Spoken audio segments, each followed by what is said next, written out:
Amis téléspectateurs, bonsoir et bienvenue dans ce nouveau programme Regard sur la République, cette émission que vous aurez l'habitude de suivre désormais sur votre chaîne respective. Encore une fois, merci de nous avoir acceptés chez vous. Aujourd'hui, nous recevons pour vous Monsieur Norbert Yamba Yamba. Il est expert en ramification internationale. Avec lui, nous avons évoqué plusieurs points.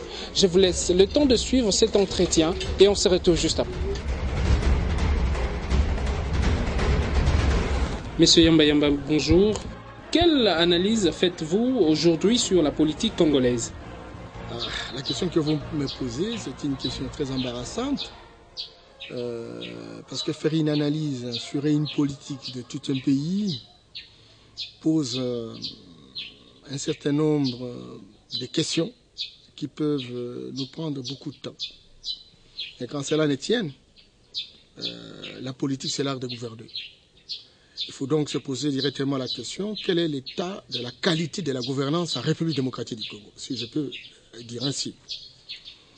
À cette question, il faut savoir qui sont les acteurs de la gouvernance. Si je peux m'autoriser de citer les acteurs de la gouvernance, il y a les gouvernements de la République représentant différents échelons de la République, qui ont la gestion quotidienne de la République.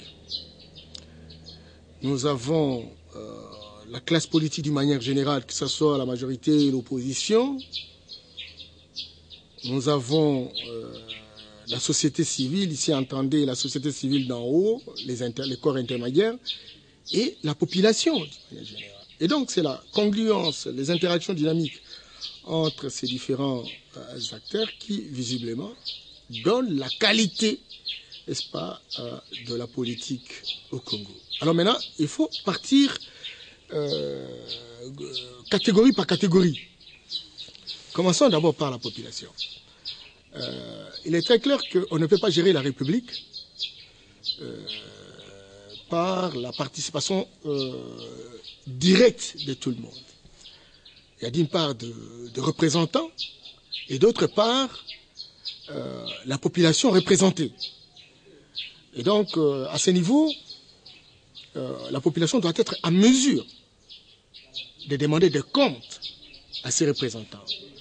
Je dis représentants ici, vous avez le président de la République, les ministres, les députés, les PDG, tous ceux qui, visiblement, ont des responsabilités au niveau des institutions publiques de la République.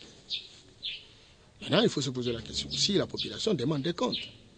Il faut se poser la question pour savoir s'il y a une répercussion entre la gestion et les besoins de la population.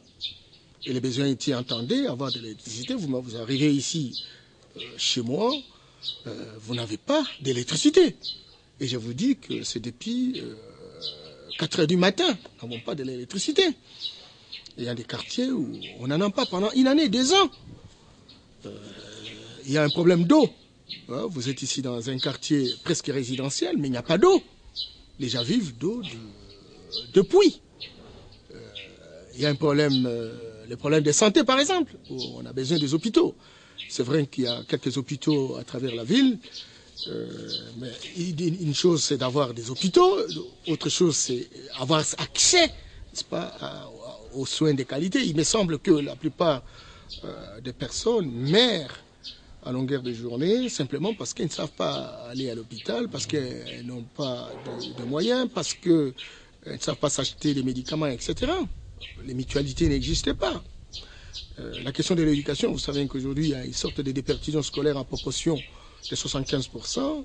C'est les parents supportent les études de leurs enfants, et les institutions de la République, au travers du ministère de la Santé, n'est pas mesure de doter les écoles de matériel didactique, de payer comme il faut les enseignants, n'est-ce pas, de construire des écoles correspondant à la population, les écoles correspondantes à la population scolarisable, etc.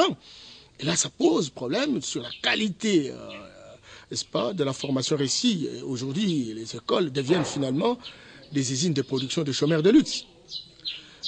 L'alimentation, je vous assure qu'on parle de beaucoup de calories, mais je vous dis très clairement que bon, beaucoup de gens n'ont pas quoi manger. Les routes, voilà, donc il y a effectivement un effort dans ce sens. au niveau de Kinshasa. Mais bon, nous avons à peu près 152 000 km de route à réparer. Il me semble qu'aujourd'hui, les choses ne vont pas comme souhaité. Si dans la ville de Kinshasa, il y a par-ci par-là de réhabilitation, mais croyez-moi, à l'intérieur, il y a des gens qui ne connaissent même pas ça. Dans beaucoup de milliers, le nombre de routes, le nombre de kilomètres potentiels n'ont pas connu le débit d'exécution. Il y a beaucoup de ponts qu'il faut réparer. Ils sont au nombre de 3500 en tout cas, je voulais dire. Mais il faut beaucoup de temps pour faire tout cela. Nous avons également des bacs qu'il faut réparer. La proportion de 1500 bacs.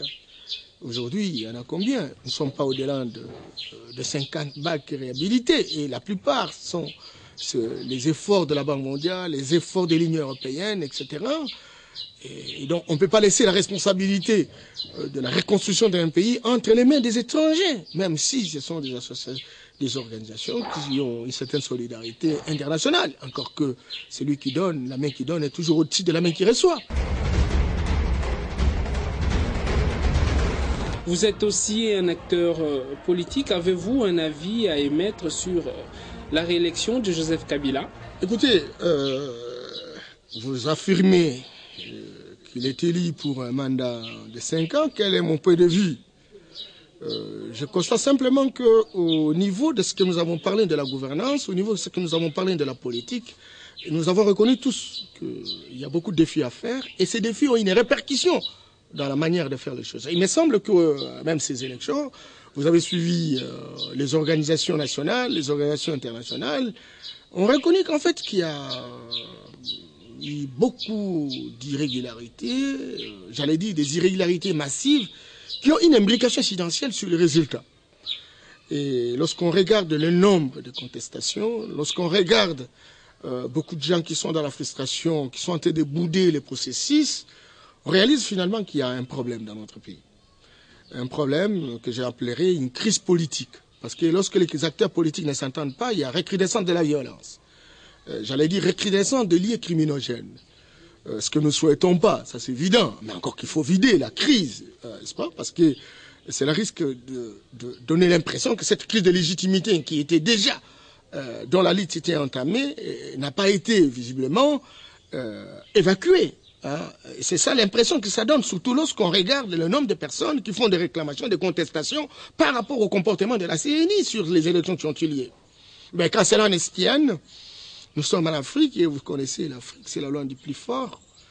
Bon, il a un mandat de 5 ans. Je n'ai vraiment pas parlé des individus, je parle des institutions parce que le leadership, c'est l'ensemble des institutions du système qui travaillent pour améliorer les conditions de vie de la population. C'est vrai que le président fait partie du système leadership, mais qui est un point d'amplification, un amplificateur principal. Ça, c'est évident. Mais bon, mon point de vue, c'est qu'il faut que la gouvernance d'aujourd'hui soit différente de la gouvernance d'hier. Le Congo, notre pays, a des grandes potentialités. Aujourd'hui, on parle de plus en plus de pays en développement, de pays en voie de sous-développement. On parle de pays émergents. J'ai beaucoup aimé le slogan de la révolution de la modernité. Et encore qu'il faut lui donner un contenu. Parce que jusqu'à preuve du contraire, il me semble que le contenu pose encore problème. Et nous croyons sincèrement que les 5 ans ici doivent aider à ce que nous soyons véritablement un pays émergent. Un pays émergent pose la problématique de la qualité des investissements réalisés au pays. Vous n'êtes pas sans ignorer que nous avons plusieurs secteurs de la vie nationale qui peuvent nous aider naturellement à avoir autant de revenus. Parce que, croyez-moi, il y a des pays africains qui sont très avancés en termes de revenus. Si je prends par exemple le Maroc, c'est presque un pays émergent, avec 4 700 $ par habitant par an. Vous avez des pays comme l'Afrique du Sud, c'est vrai, un pays presque émergent, presque développé, je dirais. Parce que parmi les G20, je ne vais pas comparer les incomparables. Je laisse l'Afrique du Sud. Mais l'Algérie, c'est 5 700 $ par habitant par an. vous avez des pays subsahariens comme le Nigeria qui se battent à longueur de journée pour faire mieux.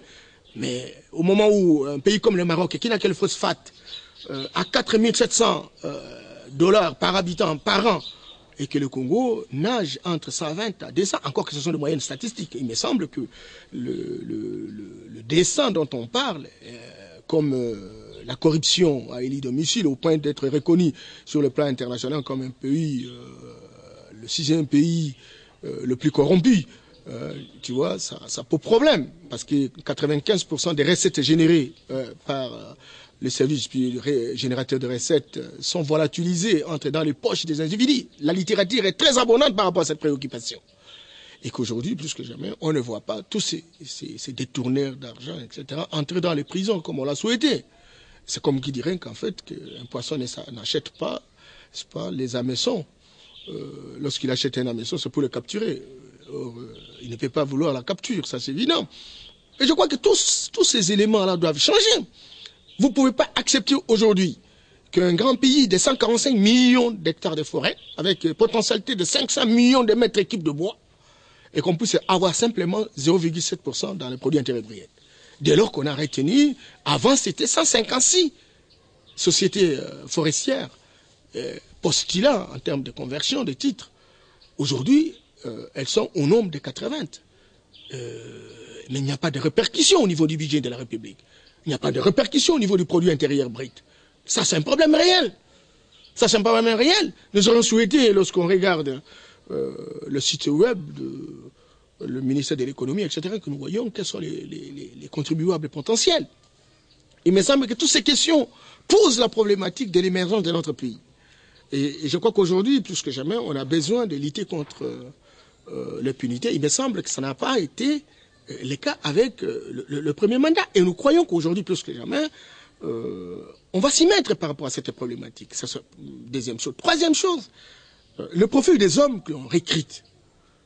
Vous savez que hier, beaucoup de gens qui ont été nommés simplement parce qu'il a été proposé par tel groupement politique qui a soutenu le chef de l'État, ou par tel parti politique qui a autant de députés, etc. Je vous dis qu'il faut toujours nuancer entre un instruit et un intellectuel. Il y a beaucoup d'instruits et la plupart, ce sont des gens qui visiblement sont de véritables clowns en cravate aujourd'hui. Le Congo, c'est un pays de grands défis, de grandes ambitions. Mais les gens qui sont recrutés pour avoir des responsabilités, on ne voit pas très concrètement qu'est-ce qu'ils font. La politique n'est pas axée sur la gestion la gestion axée sur les résultats. On voit des personnes quitter tel ministère pour tel autre ministère, personne n'évalue quels ont été les résultats obtenus dans le ministère antérieur, etc.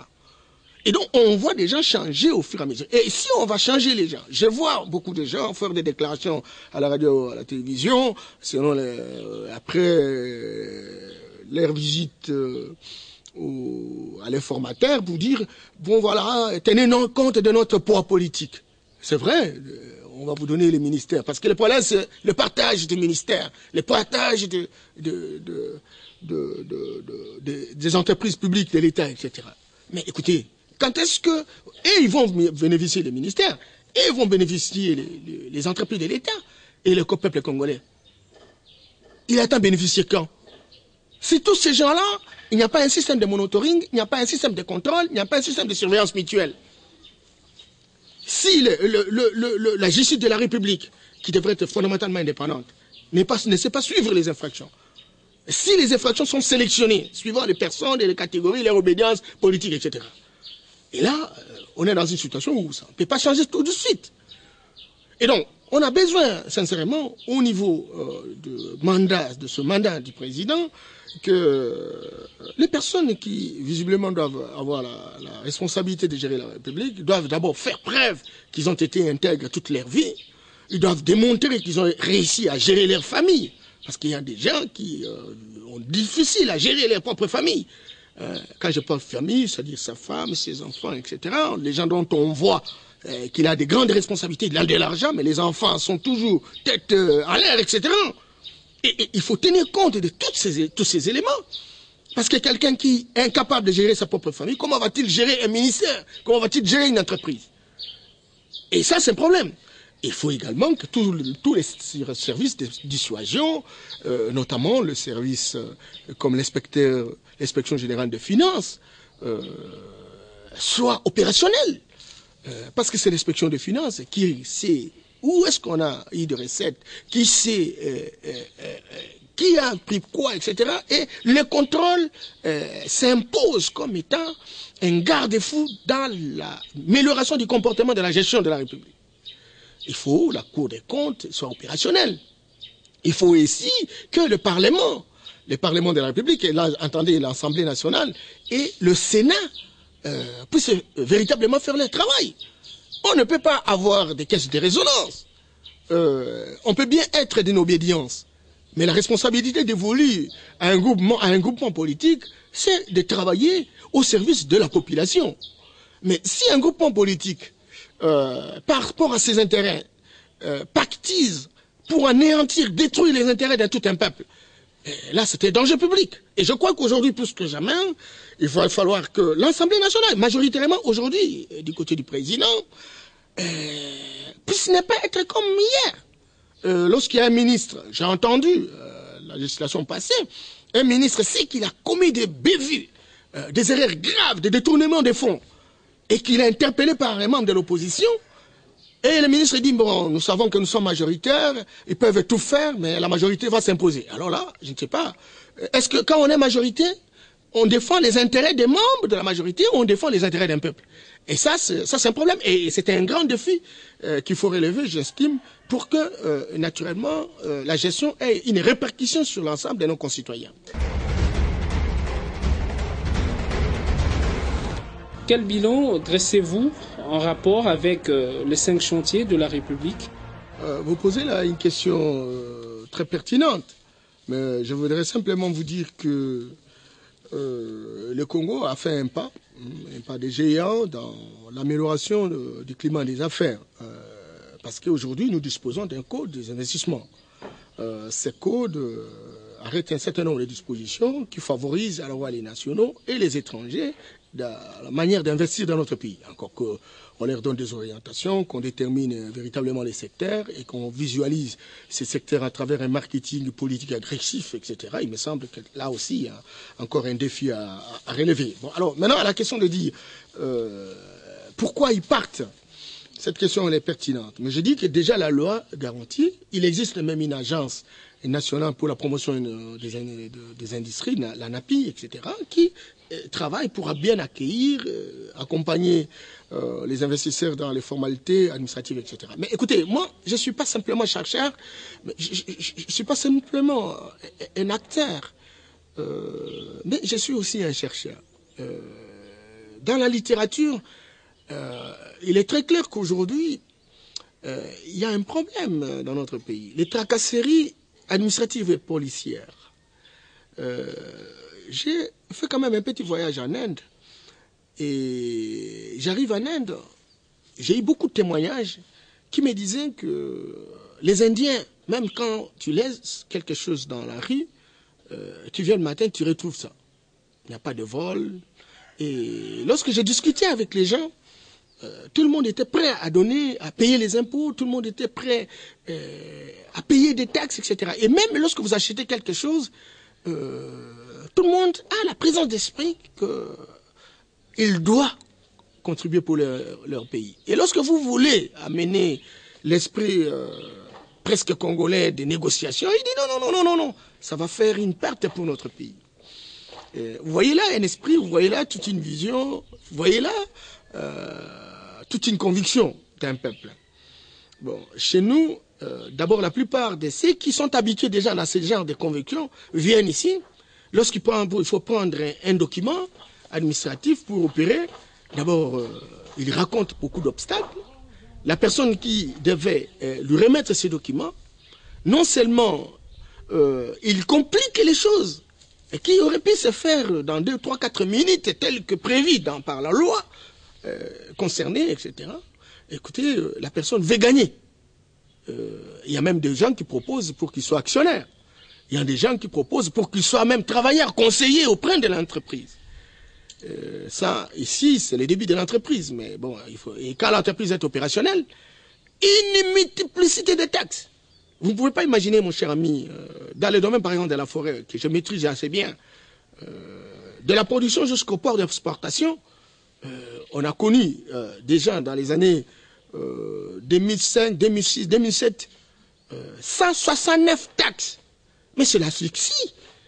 Comment quelqu'un qui vient opérer, qui voudrait avoir un bénéfice, et vous mettez une série de taxes de l'ordre de 169. Quel type de bénéfice va-t-il atterrir? Et c'est comme ça qu'au lieu que ça soit sur la voie officielle, écoutez, tout le monde veut travailler dans l'informel. En s'entendant avec les taxataires pour partager ce qu'on aurait pu donner à l'État.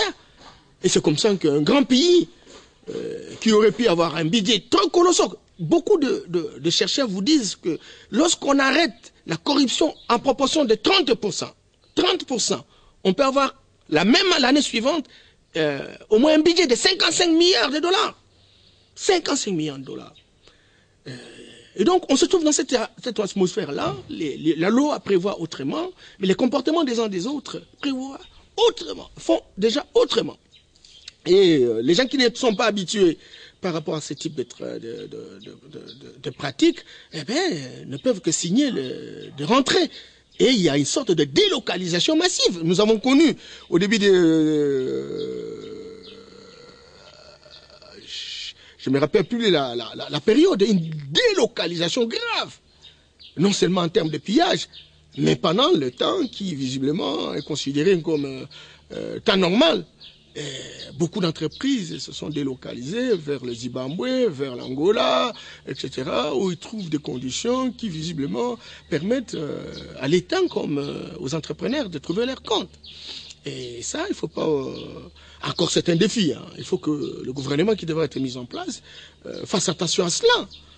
Beaucoup se sont enrichis, beaucoup ont des moyens aujourd'hui, mais il faut que ça s'arrête. Il faut quelque part, les gens disent, mais écoutez, mais le pays, on va le laisser à qui? Parce qu'au-delà de ce que nous avons comme moyens, au-delà de ce que nous pouvons porter comme habits, au-delà de ce que nous pouvons avoir comme des maisons, etc., ben, écoutez, on a besoin quand même que l'image du Congo soit quand même respectée à travers le monde, parce qu'il y a une répercussion même pour les innocents. Et je crois que ce sont des grands défis pour le gouvernement actuel. J'ai entendu, et ça il faut saluer, la performance réalisée en termes d'avancée spectaculaire du budget, qui est parti d'1 milliard à 7 milliards de dollars, etc. Mais il ne faudrait pas que ce soit des budgets à la consommation extérieure. On prévoit des choses, et puis bon, on n'a pas l'air très clairement de voir ce qu'on a prévu. Et ici, des notions économiques importantes. Il y a ce qu'on appelle le budget réel et le budget nominal. Le budget nominal, c'est les 7 milliards. Mais maintenant, il faut se poser la question sur le dispatching. Comment on a fait de ce budget? On a prévu combien d'écoles et combien d'écoles ont été construites? On a prévu combien de centres de santé, combien de centres de santé ont été construits? On a prévu combien de routes, de kilomètres de routes et combien de kilomètres? Et tout ça parce qu'il n'y a pas d'évaluateur. Tout ça parce qu'il n'y a pas un système de contrôle. Les députés que nous avons, certains sont assez compétents, ça c'est évident. Mais bon, beaucoup ont difficile, même au niveau des provinces, à faire un monitoring, à faire un contrôle professionnel pour dégager les écarts et pour sanctionner finalement. Beaucoup ont fait des recommandations, ça n'a jamais été d'application. Mais écoutez, on est allé à l'école. Nous, on a été à un moment donné, lorsqu'on étudie à l'internat, vous payez les frais, à la fin de l'année, on vous donne de l'argent, vous prenez l'avion, vous rentrez à la maison. Alors comment c'est? Nous, on avait un budget de moins d'1 milliard. Et aujourd'hui, on a 7 milliards. Et on ne voit pas très clairement. Les enfants continuent à payer, les parents continuent à payer à la place de l'État. Les enseignants sont mal payés, il faut aller à l'intérieur. Des territoires, vous avez plus de 2 millions d'habitants, mais ils n'ont pas l'eau, ils n'ont pas l'électricité. Et lorsque vous regardez, il y a des tuyaux de la régie des eaux d'attente qui ne sont plus opérationnels. Et on a un budget de 7 milliards. Ça veut dire quoi? Ça veut dire en fait que cet argent, au lieu de servir naturellement en termes de réponse à la population, servent pour certaines personnes. C'est comme ça que vous voyez des constructions en cascade, etc. Beaucoup. Tout ce qu'on est en train de suivre en termes, c'est pas de la fausseté. Tout simplement parce que les gens se disent technocrates, non, nous sommes des véritables financiers, etc. Et on en profite de cette technique, justement, pour s'enrichir et pas pour enrichir tout un peuple. Et ça devient un danger public. Et j'estime que, pour l'instant, les institutions ou les gens, les animateurs doivent faire beaucoup d'attention. Aujourd'hui, les terrains infertiles, c'est vrai. Demain, il y aura toujours quelqu'un qui va demander les comptes aux gens. Parce que ce qui est en train de se passer, c'est vraiment regrettant. Et même s'il n'y aura personne, l'histoire, les générations futures ne le laisseront pas faire. Ils poursuivront même leurs enfants ou leurs petits-enfants, sincèrement. Monsieur Yamba Yamba, le monde vit une transformation en termes climatiques. Nous voulons aussi avoir votre avis par rapport au réchauffement climatique que le monde subit, entre autres, notre pays. Avez-vous un avis à émettre par rapport à ce point-là? Écoutez, nous n'avons pas deux terres. Nous n'avons qu'une seule terre. Et l'unique terre est menacée. Maintenant, c'est les Occidentaux qui ont mis en place un ordre international pour lequel, aujourd'hui, bon, ils dominent l'humanité. Et menace également les pays pauvres que nous sommes. Par la volonté d'un ordre international mis en place au service de puissance d'argent. Mais écoutez, il faudrait que ça soit une préoccupation pour tout le monde. Vous sentez comment les perturbations climatiques arrivent ici.